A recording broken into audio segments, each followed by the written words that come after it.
আসসালামু আলাইকুম। তো আসসালামু আলাইকুম, সবাইকে স্বাগত আজকে আমাদের ছোট্ট লাইভ সেশনে। আজকের লাইভটা মূলত 8 তারিখে যে আমাদের রেসিডেন্সি পরীক্ষা হবে সেটা সম্পর্কে ছোট্ট কিছু আপনাদের প্রশ্ন ছিল। তার মধ্যে একটা বড় ইস্যু ছিল যে ফর্ম ফিল আপ, যে আপনার ইনস্টিটিউশন কোনটা দিবেন বা কোন সাবজেক্টগুলো একটু চয়েস করবেন, এগুলো নিয়ে একটু কথা। তো প্রথমে আমি বলে নিচ্ছি যে আপনাদের 8 তারিখের আগে, অর্থাৎ 1 থেকে 3 তারিখের মধ্যে আমি আরেকটি এই রেসিডেন্সির জন্য সর্বশেষ একটি লাইভ করব, যেখানে আপনি পরীক্ষার হলে কিভাবে এই 200টা প্রশ্ন দাগাবেন, গোল্লা ভরাট করবেন, সেটা নিয়ে আমার কথা থাকবে। তো আজকে বিষয়টা যেটা হলো, শুরুতেই আমি বলে নিচ্ছি যে হ্যালো, আমার মনে হয় আপনারা শুনতে পাচ্ছেন, একটু জানাবেন। তো আগামী 19 তারিখ আমাদের একটি ফ্রি মক টেস্ট আছে, যেটা আপনারা অনলাইনে দিতে পারবেন। এবং এই ফ্রি মক টেস্ট দেওয়ার জন্য অবশ্যই আপনার যেহেতু অনলাইনে দিবেন, আপনার সেখানে একটা রেজিস্ট্রেশন এবং পাসওয়ার্ড ক্রিয়েট করতে হবে, এবং আপনার নাম, ফোন নাম্বার, কোন সাবজেক্টে পরীক্ষা দিচ্ছেন, এইটা গ্রুপে আমাদের পোস্ট আছে ফ্রি মক টেস্ট, সেই পোস্টের নিচে কমেন্টে দিয়ে দিবেন। তাহলে আপনার মোবাইলে একটি এসএমএস চলে যাবে এন্ট্রি হওয়ার সাথে সাথে, যে একটা রেজিস্ট্রেশন এবং পাসওয়ার্ড, এবং সেটা দিয়ে আপনি নির্দিষ্ট অনলাইনে পরীক্ষাটি দিতে পারবেন। এবং অনলাইনে পরীক্ষাটা কিভাবে দিবেন সেটার লিংক আমরা গ্রুপে বারবার দিচ্ছি, আবারও দিয়ে দিব, পোস্টের কমেন্টেও দিয়ে দিব, যাতে আপনি দেখে সে পরীক্ষাটা দিতে পারেন। আচ্ছা, এইবার আসি, এই যে মক টেস্টটা আমরা কেন আয়োজন করেছি, ফ্রি মক টেস্ট, সেটা হলো 19 তারিখ। এটা আয়োজন করার একটা উদ্দেশ্য হলো যে আপনি যাতে এই মক টেস্টের নাম্বার থেকে একটা আইডিয়া নিতে পারেন।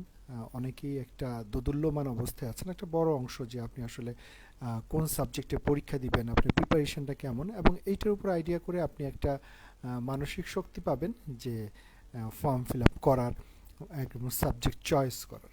যেমন আমি যদি বলি আপনাকে, সাধারণত যে 130 থেকে 160 পর্যন্ত এই নাম্বারগুলোই থাকে। হ্যাঁ, এই নাম্বারগুলো থাকে। তো এখন কোন কোন সাবজেক্টে আসলে কেমন নাম্বার প্রয়োজন হয়, এইটা একটা ধারণা করা যায়। এটা একটা কনক্রিট যে হবে ব্যাপারটা সেরকম না, মানে একটা ধারণা করা যায় যে এই সাবজেক্টগুলোতে সাধারণত এত নাম্বার পেতে হয় পরীক্ষাতে। এবং এই ফ্রি মক টেস্টের মাধ্যমেই আপনি আপনার নিজেকে একটু যাচাই করে নিতে পারেন। এবং আরেকটি কথা বলে রাখবো, আপনারা কেউ যদি কোন সাবজেক্ট চয়েস করবেন বা এটা নিয়ে যদি একটু কথা বলতে চান, স্পেশালি ম্যাট্রিক্স পয়েন্টে যারা পরীক্ষা দিচ্ছেন অথবা যারা ক্লাস করছেন, তারা আমার সাথে দেখা করে এটা নিয়ে একটু কথা বলতে পারেন। এতে করে আপনার, আমার মনে হয়, একটা বড় সলিউশন হতে পারে আর কি। আচ্ছা, দ্বিতীয়ত আমরা আসি যে বাস ইনস্টিটিউশন চয়েসের ক্ষেত্রে। তো ইনস্টিটিউশন চয়েসে আগে যে একটা ঝামেলায় পড়তেন, সেটা অনেকটা কমে আসছে, কারণ হলো 7টা ইনস্টিটিউশন সেখানে চয়েস করার সুযোগ আছে। সো আপনি আপনার পছন্দ মতো, স্বাভাবিকভাবেই ঢাকাতে একটু বেশি নাম্বার প্রয়োজন হয়, ঢাকার বাইরে একটু কম নাম্বার, খুব বেশি কম না, হয়তো 2 3 4 কম হলে আপনি সেক্ষেত্রে সেভাবে আপনি চয়েসটা দিতে পারেন। এখন হাই ভোল্টেজ সাবজেক্ট আসলে কোনগুলো, যেগুলোতে 155 উপরে প্রয়োজন হয়, প্রায় 160-এর কাছাকাছি প্রয়োজন হয়। তার মধ্যে যদি আমি বলি, ফ্যাকাল্টি অফ সার্জারির মধ্যে আছে orthopaedics, gynae, ops, neuro surgery, এই সাবজেক্টগুলো। আবার মেডিসিনের ক্ষেত্রে যদি বলি, নিউরোলজি, গ্যাস্ট্রোএন্টারোলজি, কার্ডিওলজি, পালমোনোলজি, এই সাবজেক্টগুলোকে একটু হাই ডিমান্ডিং সাবজেক্ট। আর বেসিক সাবজেক্টের মধ্যে প্যাথোলজি, মাইক্রোবায়োলজি। তো এইগুলোতে এবং ক্লিনিক্যাল আদার্স যেই সাবজেক্টগুলো আছে, তো হাই ভোল্টেজের যেই কয়েকটা নাম বললাম, এগুলোতে আসলে কেমন নাম্বার প্রয়োজন, 155 প্লাস এরকম একটা পরীক্ষায়, এমন একটা ধারণা করা যেতে পারে আর কি। ঠিক আছে। এবং এছাড়াও আমি যদি বলি যে যারা হয়তো একটা ডিগ্রি করার জন্য মরিয়া হয়ে আছেন, হ্যাঁ, এইবারই চান্স পেতে হবে, ব্যাপারটা হয়তো পড়াশোনাটা একটু কম, আপনারা কিন্তু ফরেনসিক মেডিসিন ট্রাই করতে পারেন, প্যালিয়েটিভ মেডিসিন ট্রাই করতে পারেন, অথবা ট্রান্সফিউশন মেডিসিন ট্রাই করতে পারেন। ঠিক আছে। তো স্বাভাবিকভাবেই এগুলো জব অপরচুনিটি অন্যান্যগুলোর তুলনায় একটু কম, হ্যাঁ, সেটা একটু মাথায় রাখতে হবে। এবং আদার্স সব সাবজেক্ট আসলে ভালো, হ্যাঁ, নিজের ফিল্ডে যদি কাজ করার সুযোগ থাকে, সেটা অ্যানাটমি হোক, বায়োকেমিস্ট্রি হোক, pathology, microbiology, physical medicine, nephrology, সব সাবজেক্টে আপনি নিজে যদি এফিশিয়েন্ট হন তাহলে কিন্তু কাজ করার যথেষ্ট সুযোগ আছে। আচ্ছা, এবার আমি আসব যে এই যে শেষ কয়েকটা দিন আছে, আমি তো আসলে চিন্তা করি আপনাদের জন্য, সেজন্যই ব্যস্ততার মধ্যে আমি লাইভে আসি। লাইভে এসে আপনাদের চেষ্টা করি কিছু ইন্সপায়ার করার জন্য, এবং একটা সঠিক সঠিক যে একটা গতিপথ, যেটাতে আপনি কাঙ্ক্ষিত সাফল্য পাওয়ার সম্ভাবনাটা অনেক বেশি বাড়বে, সেটা চেষ্টা করি আপনাদেরকে বলার জন্য। তো এই যে সর্বশেষ যে কয়েকটা দিন আছে, এখানে আসলে নতুন কোনো পড়ার দরকার নেই। যেগুলো আপনারা পড়েছেন ইতিমধ্যে সেগুলো বারবার রিভাইজ করবেন। এবং আমি আর একটু জোর দিব যে অনেকেই বলে থাকেন যে আমাকে এই চ্যাপ্টার থেকে কী পড়বো, অ্যাবডোমেন থেকে কী পড়বো, তারপরে কার্ডিওলজি ফিজিওলজি থেকে কী পড়বো। আমরা আবারও বলছি, আপনাদের জন্য একটা ইম্পর্ট্যান্ট টপিক শিট, যেটাকে আমরা কালো শিট বলি, বের করেছি কিন্তু, হ্যাঁ। তো এই ইম্পর্ট্যান্ট টপিক শিট আপনি হাতিরপুল বুক শপ থেকে, আমরা আমাদের এই গ্রুপটাতেই অনেকগুলো অ্যাড দিচ্ছি, অথবা মেডি শপ অনলাইনে যারা কুরিয়ার করে, এই গ্রুপে আপনি অ্যাড পাবেন। তাদেরকে ফোন করলে তারা কুরিয়ারে আপনাকে পাঠিয়ে দিবে। তো সেইখান থেকে আপনি একটা চ্যাপ্টার থেকে কোন কোন টপিকগুলো পড়তে হবে, আপনি সেই টপিকগুলো বেছে সেগুলো পড়াশোনা করবেন, ঠিক আছে। তাহলে এটা একটা সলিউশন গেল। এখন কোন সাবজেক্ট থেকে কেমন নাম্বার আসে, এইটা যদি আপনি একটু, আমি যদি আপনাকে একটু ধারণা দিই, যে প্যাথোলজি, মাইক্রোবায়োলজি, তারপরে হেমাটোলজি, বায়োকেমিস্ট্রি, আর হলো আপনার ফার্মাকোলজি, এই 5টা জায়গা থেকে অ্যারাউন্ড 105 থেকে 110 নম্বরের প্রশ্ন থাকে। চিন্তা করেন তাহলে, out of 200 patho, micro, pharma, hemato, bio, এই জায়গা থেকে 105 থেকে 110। এবং যারা চান্স পান এই সাবজেক্টগুলো থেকে অনেক বেশি নাম্বার তারা ক্যারি করতে পারেন। এবং আমি বলবো যে ম্যাট্রিক্স পয়েন্টের স্টুডেন্ট যারা আছে, আপনারা এইখান থেকেই বিশাল একটা নাম্বার ক্যারি করতে পারেন। শিট পড়লেই কিন্তু এটা একটা বিশাল জায়গা তৈরি হবে। আপনি ক্লাস করেন, এবং ক্লাস করার সেই যদি কনসেপ্ট আপনার মধ্যে ঢুকে থাকে, তাহলে শিটের সাথে আপনি একটা বিশাল, মানে এর বাইরে আর কোনো আসার সুযোগ নেই, ঠিক আছে। সো ক্লাসের গুরুত্বটা হলো শিটে আমরা যে মেকানিজমগুলো সংক্ষেপে দিয়েছি সেটা আপনার মাথায় ঢুকায় দেওয়া, সেটাই হলো আপনার ক্লাসের গুরুত্ব, ঠিক আছে।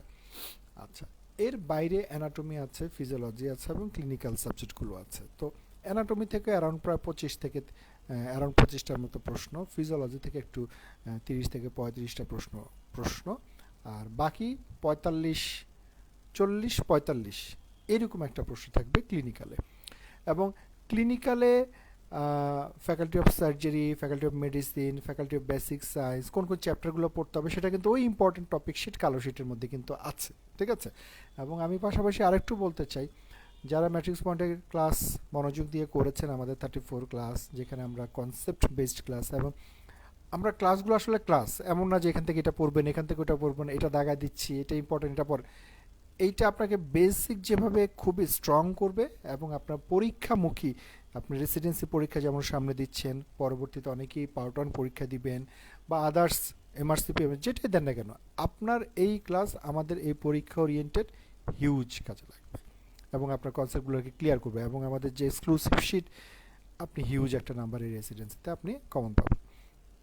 তো সেই জন্য আপনারা সামনে যে কয়েকটা দিন আছে, আমি যে সাবজেক্টগুলোর কথা উল্লেখ করলাম, সেখানে একটু বেশি বেশি করে পড়েন। এবং ফর্ম ফিল আপের জায়গাটা আপনারা ফ্রি মক টেস্ট যেটা 19 তারিখে আছে, সেটা দেওয়ার পর আপনারা ফর্ম ফিল আপটা করেন। এবং অবশ্যই ব্যাংকে টাকা জমা দিয়ে দিবেন আগে, হ্যাঁ। আপনার এমন যাতে না হয় একদম 24-25 তারিখে গিয়ে আপনার ফর্ম ফিল আপ করতেছেন, এরকম যাতে না হয়, এটা একটু মাথায় রাখতে হবে। এবং ব্যাংকে যদি আপনি কালকে টাকা জমা দিয়ে দেন, এটা কিন্তু আপনার ফর্ম ফিল আপ করার জন্য অ্যাক্টিভেট হবে মিনিমাম একদিন পরে। আর যদি শুক্র শনি হয়ে যায়, তাহলে তো সেটা আরেকটা সমস্যার মধ্যে পড়ে যাবেন। সো আমি সবাইকে বলবো, ব্যাংকে টাকা জমা দিয়ে দেন যারা পরীক্ষা দিবেন, এবং ফর্ম ফিল আপটা আপনি 19 তারিখে আমাদের অনলাইনে যারা পরীক্ষা দিতে চান সেটা দিতে পারবেন। আর যারা ম্যাট্রিক্স পয়েন্টের অফলাইনে স্টুডেন্ট যারা আছেন, আপনারা অফলাইনে সেই পরীক্ষাটা দিতে পারবেন, ঠিক আছে। এবং বৃহস্পতি এবং শুক্রবার যারা অফলাইনে ক্লাস করতে আসতেছেন, আপনারা একটা শিট থাকবে, সেখানে একটু লিখে দিয়ে যাবেন কোন ফ্যাকাল্টিতে আপনারা পরীক্ষা দিবেন, সেই অনুযায়ী আপনাদের জন্য প্রশ্ন প্রিন্ট থাকবে, সমস্যা হবে না। তো অবশ্যই একটা স্ট্যান্ডার্ড পরীক্ষা হতে যাচ্ছে, 200 নম্বরের পরীক্ষা, যেখানে 20 নাম্বার এসবিএ থাকবে এবং 180 নাম্বার থাকবে হলো আপনার এমসিকিউ। আপনাকে মাথায় রাখতে হবে প্রতি 30 মিনিটে 35টা প্রশ্ন দাগাইতে হবে, এইটা একটা মাথায় রাখতে হবে। তাহলে 1 ঘন্টায় 70, 3 ঘন্টায় 210, কিছু সিস্টেম লস। এবং আপনাকে আরেকটা বিষয় আপনি বলে দিতে চাই, এসবিএ অ্যান্সারটা আসলে আপনি কখন দাগাবেন এটা একটু মাথায় নিয়ে রাখেন। এসবিএ আপনি দুটো অপশনে দাগাইতে পারেন, যখন ঠিক 2 ঘন্টা দিবে আপনি যেখানেই থাকেন না কেন এসবিএতে চলে আসবেন, 1 নাম্বার। 2 নাম্বার হলো যখন 1.5 ঘন্টা হবে আপনি যেখানে থাকেন না কেন এসবিএতে চলে আসবেন। দেন আপনি এসবিএটা শেষ করার জন্য কতটুকু সময় পাবেন, 25 মিনিটের বেশি সময় আপনি সেখানে নেবেন না, হাইস্ট 20 থেকে 25 মিনিট সময় আপনি সেখানে নিতে পারবেন। যেহেতু 20টা প্রশ্ন থাকবে, 20 মিনিটের উপরে নেওয়ার কোনো সুযোগই নেই, ঠিক আছে। এটা একটু মাথায় রাখতে হবে, এটা একটু মাথায় রাখতে হবে। তো সেটা শেষ করেই আপনি আবার আগের জায়গায় চলে যাবেন। তো তার মানে 1.5 ঘন্টা, আরেকটা হলো 2 ঘন্টা, এই যেই অবস্থাতে থাকেন সেখান থেকে আপনি সিঙ্গেল বেস্ট অ্যান্সারে চলে আসবেন। এবং প্রথম থেকে আপনার মাথায় রাখতে হবে প্রতি 30 মিনিটে 35টা প্রশ্ন আপনি দাগাইতে পারতেছেন কিনা, ঠিক আছে। অর্থাৎ প্রতিটা প্রশ্নের জন্য কিন্তু আপনি 1 মিনিটের চেয়ে একটু কম সময় পাবেন। তো সেই ক্ষেত্রে আমি এসবিএতে আপনাকে 20টা প্রশ্নের জন্য 20 থেকে 22 মিনিটের মতো সময় দিচ্ছি, ঠিক আছে। এবং এই পদ্ধতিটা, গোল্লা ভরাটের যে সিস্টেমটা, এইটা আপনি পরীক্ষার হলে গিয়ে প্রথম দিন না করে তার আগেই ফ্রি মক টেস্ট তো আমাদের এটা থাকলো, এবং আমাদের মক টেস্ট এবং সাবজেক্ট ফাইনাল, মক টেস্ট আগে বলিনি, 1 তারিখ অক্টোবর শুক্রবার এবং 3 তারিখ আপনি যেখানে থাকেন ঢাকায় এসে আপনি 2টা মক টেস্ট অবশ্যই এনশিওর করবেন। ওই দিনই আপনি বুঝে যাবেন যে আপনি সময়ের সাথে প্রশ্নগুলো দাগায়া শেষ করতে পারছেন কিনা। এবং এই 2টা পরীক্ষা করতে গিয়ে আপনি দেখবেন যে গোল্লা ভরা ঠিকমতো হইতেছে না, আমরা গার্ড দিব আপনার দেখা যাবে যে আপনার ঠিকমতো টাইম মেনটেন করতে পারছেন না, আপনি দেখা যাবে যে 40 নাম্বার দাগাই দিয়েছেন, হয়তো গোল্লা ভরাট করতেছেন 41 নাম্বার, মানে হিউজ ভুল আপনার সেই সময় ধরা পড়ে যাবে। না হলে এই প্রত্যেকটা ভুল আপনার পরীক্ষার হলে গিয়ে হবে, ঠিক আছে। তো এছাড়া আপনাদের যদি আরও কোনো রকমের প্রশ্ন থাকে সেগুলো অবশ্যই ভিডিও কমেন্টে লিখতে পারেন, আমি অবশ্যই সেগুলো অ্যান্সার দেওয়ার চেষ্টা করব। এবং ভিডিও আর খুব বেশি দীর্ঘায়িত না করি, এবং সবার জন্য এই পরীক্ষা উপলক্ষে যাতে অন্তত পড়াশোনাটা করতে পারেন খুব ভালোভাবে, এবং যাতে সুস্থ থাকেন, পরীক্ষাটা সুস্থভাবে যাতে দিতে পারেন, এবং শুভকামনা সবার প্রতি। ইনশাআল্লাহ দেখা হবে আপনাদের সাথে অন্য কোনো ক্লাসে অথবা লাইভ সেশনে। ধন্যবাদ, সবাই ভালো থাকবেন।